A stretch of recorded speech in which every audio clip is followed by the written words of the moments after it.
सबसे बड़ी खबर के साथ करते हैं। सिमडेगा में ईवीएम निगरानी को लेकर कांग्रेस और बीजेपी कार्यकर्ता आपस में भिड़ गए। दरअसल EVM strong room Simdega college में बनाया गया है, जहां ईवीएम की निगरानी कर रहे बीजेपी के लोगों से कांग्रेस के जिला प्रवक्ता रणधीर रंजन उलझ गए। उन पर बीजेपी कार्यकर्ताओं के साथ अभद्र व्यवहार करने का आरोप लगा है। बीजेपी नगर महामंत्री संटू गुप्ता ने आरोप लगाते हुए कहा कि कांग्रेस प्रवक्ता देर रात नशे में वहां पर पहुंचे और अनाप शनाप बोलते हुए भाजपा के लोगों को काफी परेशान किया। फिलहाल कांग्रेस प्रवक्ता के खिलाफ शिकायत कर दी गई है। तो इस वक्त की बड़ी खबर आपको सिमडेगा से बता रहे हैं, जहां कांग्रेस और बीजेपी नेता आपस में ही उलझ गए। ईवीएम निगरानी को लेकर भिड़ंत हुई है और ये भिड़ंत होने के बाद एक दूसरे पर आरोप प्रत्यारोप का दौर भी लगातार जारी है।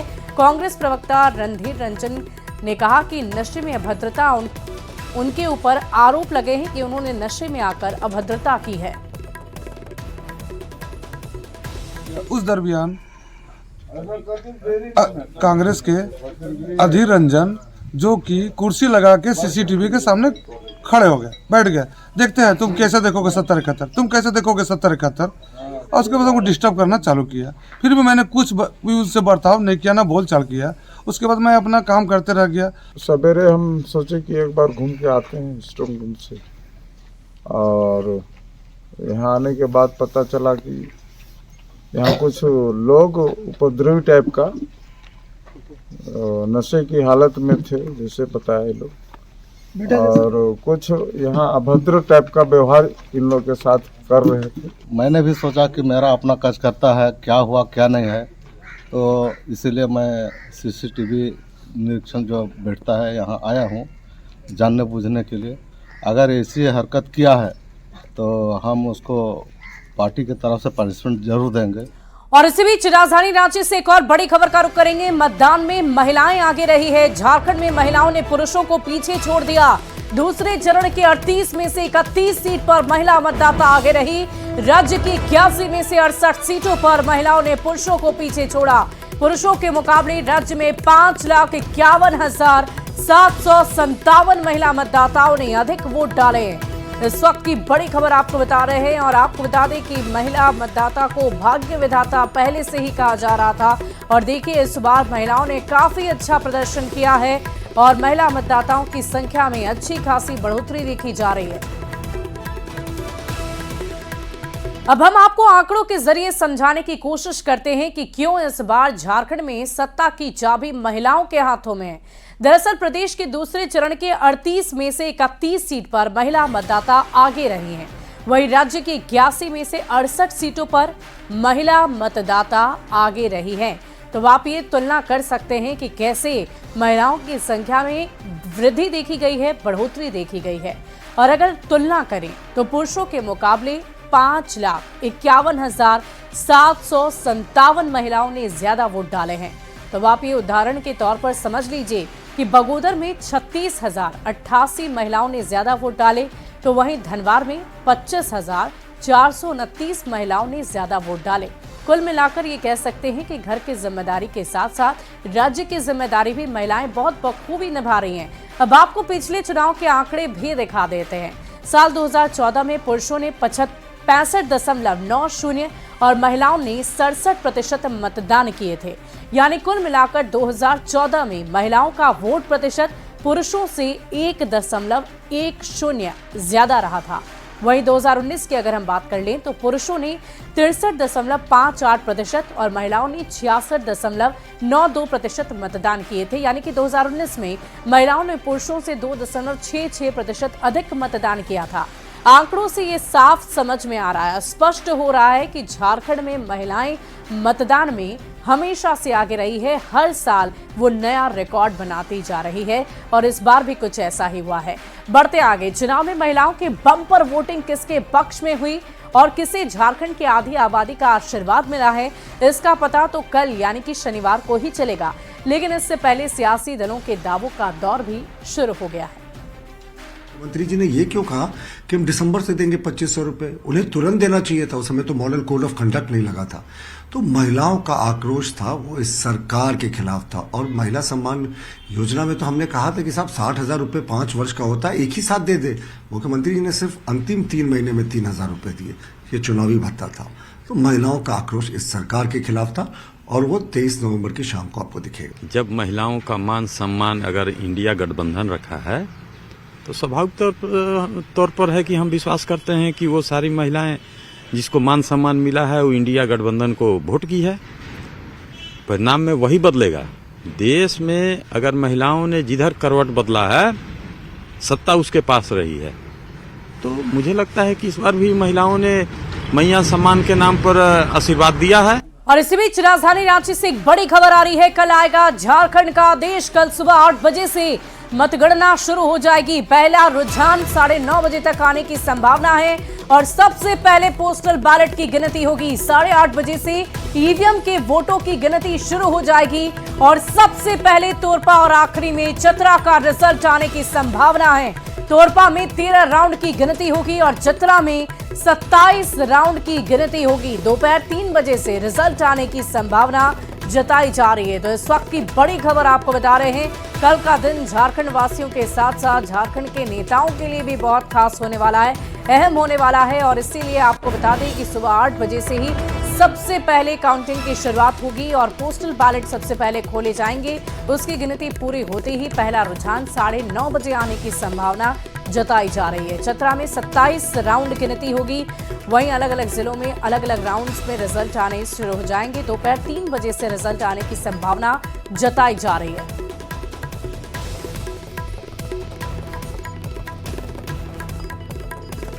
और चतरा जिले के सिमरिया और चतरा विधानसभा क्षेत्र में भी मतगणना की तैयारियां लगभग पूरी हो गई है।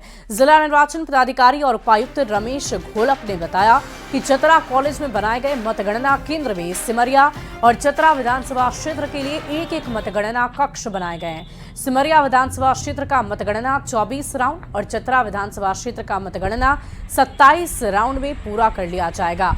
मतों की गिनती के लिए 18 टेबल लगाए गए हैं। मतगणना के दौरान सुरक्षा व्यवस्था चाक चौबंद रखी गई है।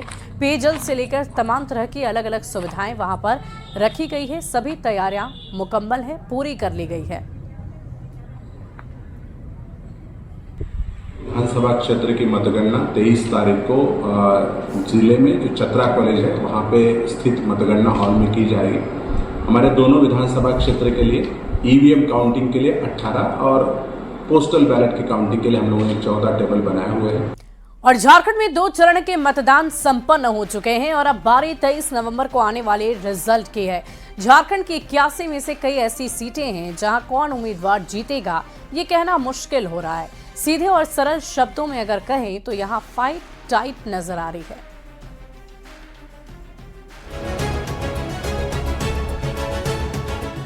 झारखंड में मतदान के बाद अब सबकी निगाहें परिणाम पर जाकर टिक गई हैं। वैसे तो परिणाम 23 नवंबर को आने वाला है, पर अभी से ही राजनीतिक दल से लेकर आम लोग भी जीत हार का गुणागणित करने में जुटे हैं। झारखंड में सत्ता की सीढ़ी कहे जाने वाले संथाल की यदि बात करें तो यहाँ की कुल 18 सीट में 8 ऐसी सीट है जहाँ फाइट बेहद टाइट है। राजमहल में बीजेपी के अनंत ओझा और जेएमएम के एमटी राजा के बीच सीधी टक्कर है। जामा में जेएमएम से लुइस मरांडी और बीजेपी के सुरेश मुर्मू के बीच सीधा मुकाबला है। तो दुमका में जेएमएम के बसंत सोरेन की लड़ाई बीजेपी के पूर्व सांसद सुनील सोरेन से है। गोड्डा में अमित मंडल और संजय यादव के बीच कांटे की टक्कर है। बोरियो में बीजेपी के लोबिन हेम्ब्रम और धनंजय सोरेन के बीच टाइट फाइट है। सारठ से रणधीर सिंह और चुन्ना सिंह के बीच सीधी लड़ाई है। तो नाला से रविंद्रनाथ महतो और माधव चंद्र महतो आमने सामने हैं। जबकि मधुपुर में हफीजुल हसन और बीजेपी के गंगा नारायण के बीच सीधा मुकाबला है। राजनीतिक दलों के अपने अपने दावे हैं। 23 तारीख को प्रचंड बहुमत के साथ भारतीय जनता पार्टी की सरकार बनती दिख रही है। जितने नाम आपने बताए इन सीटों पे कोई संदेह नहीं है, ये सभी सीटें भारतीय जनता पार्टी भारी अंतर से जीतने जा रही है, कहीं कोई संदेह नहीं है। कुछ सीटों पर कांटे का संघर्ष होता है और उसमें मुझे लगता है कुछ भी बोलना जल्दीबाजी होगी, लेकिन जो प्रथम दृष्टया जो दिखता है उसमें भारतीय जनता पार्टी या एनडीए की कई एक ऐसी सीटें हैं जो बड़े नेता वहां चुनाव लड़ रहे हैं और वो करीब करीब चुनाव हार गए। संथाल से बाहर निकलें तो कोल्हान के किले की यदि बात करें तो यहां भी 6 सीट पर कांटे की टक्कर देखने को मिल रही है।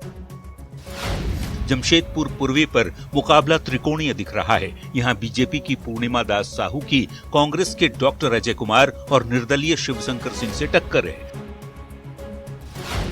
तो जमशेदपुर पश्चिमी में सरयू राय और बन्ना गुप्ता आमने सामने। कोल्हान की सबसे हॉट सीट बनी सरायकेला के बदले हुए समीकरण में इस बार पूर्व सीएम चंपाई सोरेन का सीधा मुकाबला गणेश महली से है। चक्रधरपुर में सुखराम उरांव और शशिभूषण सामंत के बीच टाइट फाइट है। जगन्नाथपुर में गीता कोड़ा का मुकाबला सोनाराम सिंकू और निर्दलीय मंगल सिंह गोबंका से है। जबकि पोटका में जेएमएम के संजीव सरदार और बीजेपी की मीरा मुंडा आमने सामने है। तो आकलन इसी तरह से था। और जहां तक टाइट फाइट का सवाल है तो ऑपोजिशन में भी और महागठबंधन में भी टाइट लीडर लोग भी हैं। दोनों साइड टाइट लीडर है। कोई भी लीडर मैंने क्लियर नहीं कर पा रहे कि हमारा क्या होगा अभी। तो राजनीतिक दल के नेता भी ये मानते हैं कि कुछ सीट पर इस बार की लड़ाई बड़ी होने वाली है। ऐसे में चुनावी अखाड़े में कौन जीतेगा ये कह पाना जल्दबाजी है। फिलहाल सभी को 23 नवंबर को आने वाले नतीजे का इंतजार है। अविनाश कुमार, न्यूज़ 18 रांची।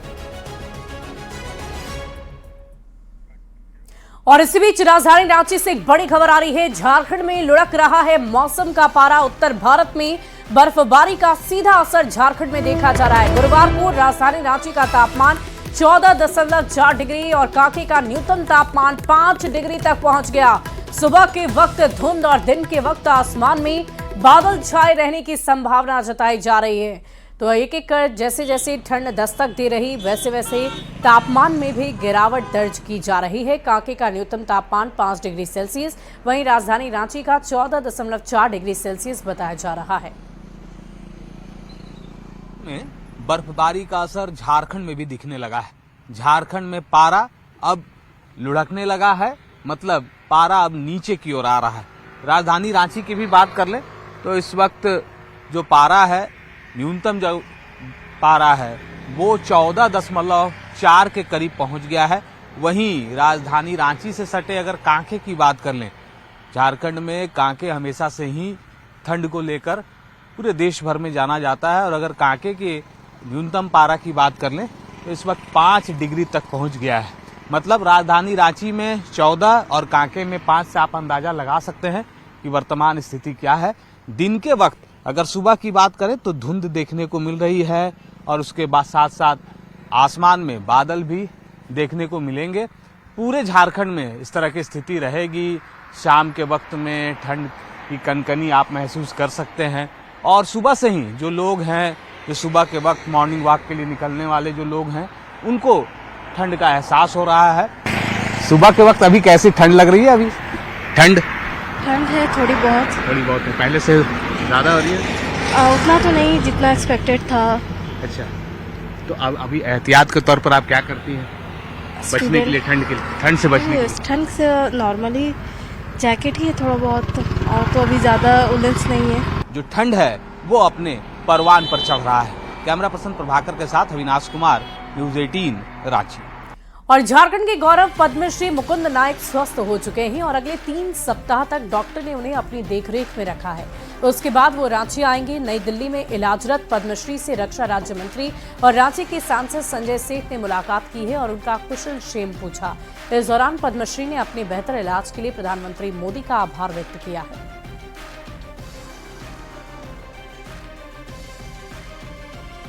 और इसी बीच राजधानी रांची से एक बड़ी खबर का रुख करेंगे। जेएससीए में सीनियर महिला T20 चैलेंजर ट्रॉफी का आयोजन हुआ। 17 नवंबर से चल रहे टूर्नामेंट में भारतीय महिला टीम के कई खिलाड़ी शामिल हुए। India A, India B, India C, India D और इंडिया ई शामिल हुए। 27 नवंबर को ट्रॉफी की खिताबी का मुकाबला होना है, जिसकी तैयारियां पूरी कर ली गई हैं। भारतीय महिला टीम के खिलाड़ी शामिल होंगी। ए, बी, सी, डी टीमें शामिल हो रही है।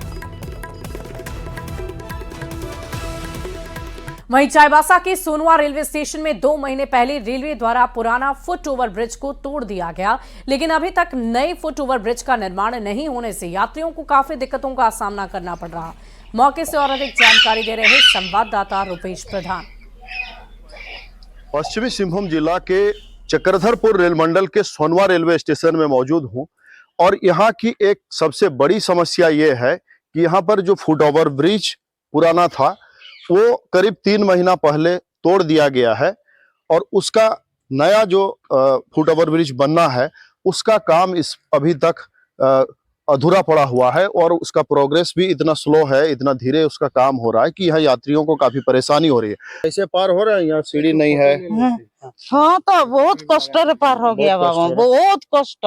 हाँ सबको दिक्कत हो रहा है। हाँ नहीं कब से 2-3 महीना से ऐसा स्थिति है। इधर 2 ट्रेन खड़ा रहता है। कैसे पार होते हैं लोग? आप लोग ऐसे ही देख के बहुत जबरदस्ती पार होते हैं। खतरा भी रहता है। और आपका बूढ़ा बुढ़िया भी बहुत परेशान हो रहा है। सोनवा स्टेशन में बहुत जरूरी है फ्लाईओवर को बनाने के लिए, बहुत परेशानी हो रहा है। ओल्ड एज थोड़ा महिला सामान वामान ढो करके पैसेंजर कोई आते हैं तो बहुत दिक्कत होता है। फैमिली वाला सब तो और दिक्कत है, बच्चा को ढोएगा कि ये पार करेगा पटरी पार। कभी कभी उसमें ट्रेन भी खड़ा होता है। हाँ कैसे तो पार होता है? वैसे इंतजार करना पड़ता है। लोगों का मांग यही है कि जल्द से जल्द रेलवे को इस पर गंभीरता से काम करना चाहिए। फुट ओवर ब्रिज का निर्माण जल्द पूरा किया जाना चाहिए, नया फुट ओवर ब्रिज का काम में तेजी लाकर, जिससे कि यात्रियों को कोई समस्या नहीं हो। यही लोगों की मांग है। रुपेश प्रधान, न्यूज 18, चाईबासा। झारखंड बदला, सरकारें आई, सरकारें गईं, लेकिन कुछ इलाके और गांव आज भी ऐसे हैं जहां लोग विकास की राह देख रहे हैं। बात कर रहे हैं जामताड़ा के फतेहपुर प्रखंड की, जहां दूमा गांव में डेढ़गा पाड़ा तक सड़क की तस्वीर आज भी नहीं बदली।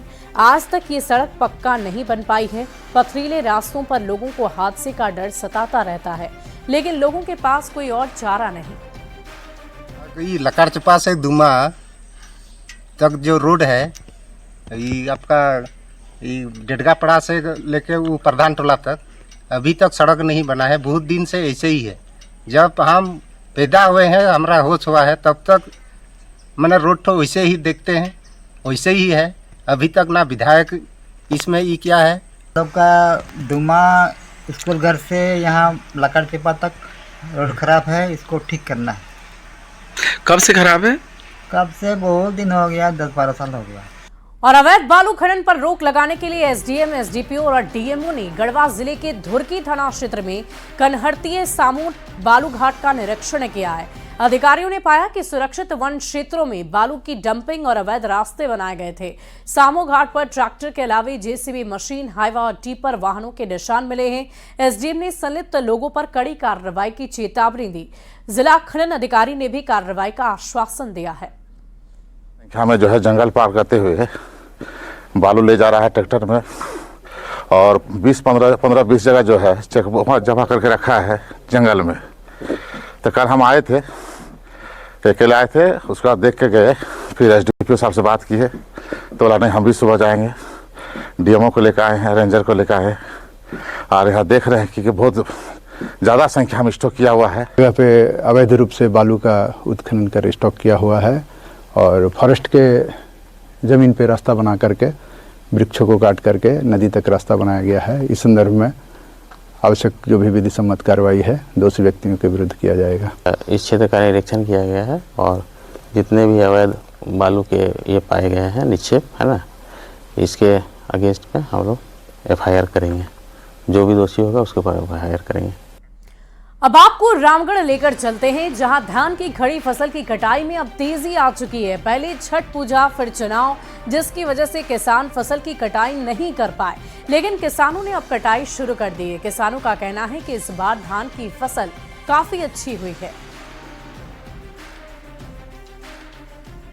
और फिलहाल इस बुलेटिन में अभी के लिए बस इतना ही। आप बने रहें